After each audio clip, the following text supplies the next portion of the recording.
So when you're looking at the transitions in your own poetry, one of the things to do is feel as you are reading over your poem, am I bored? Do I feel lectured at?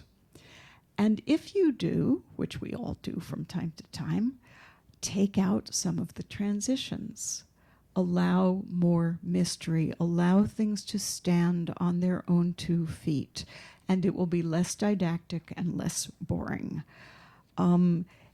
If you feel confused and drifty, maybe you want to add some transitions. But also, maybe you don't. You know, poems teach us how to read them, and there are very, very different relationships to connection and disconnection and followable and unfollowable. And that's just part of what makes some of us love one poet and some of us love another. Our appetite for mystery, our appetite for making our own connections versus our desire to have a followable story. There's no one right way or wrong way. It's more about your own feeling about your own poems. Am I bored? Am I faking it? Am I embarrassing myself? Am I pretending that I've got something on the page when there really isn't yet? And one of the ways, as I said, to work with that is with transitions. Okay, the last things I'm going to say before starting to look at the poems is there are interesting transitions before the beginning of a poem and after its end.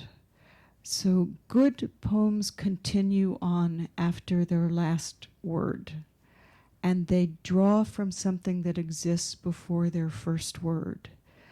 And you want to feel that in your poems. No poem is an isolated artifact because no life or moment of life is. So you want to just sort of feel what's reaching on either side of what's on the page.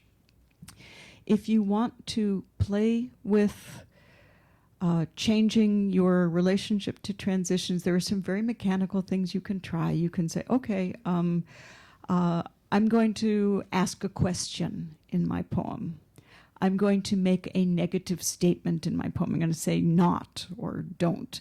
I'm going to shift the point of view or the verb tense. So the poem is in the first person. What would happen if it suddenly moved into the third person?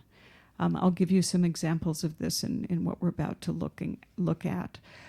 Shifting the grammar is one of the ways you keep a poem alive. Just play with it. See what happens in the revision process. Just, experiment a little.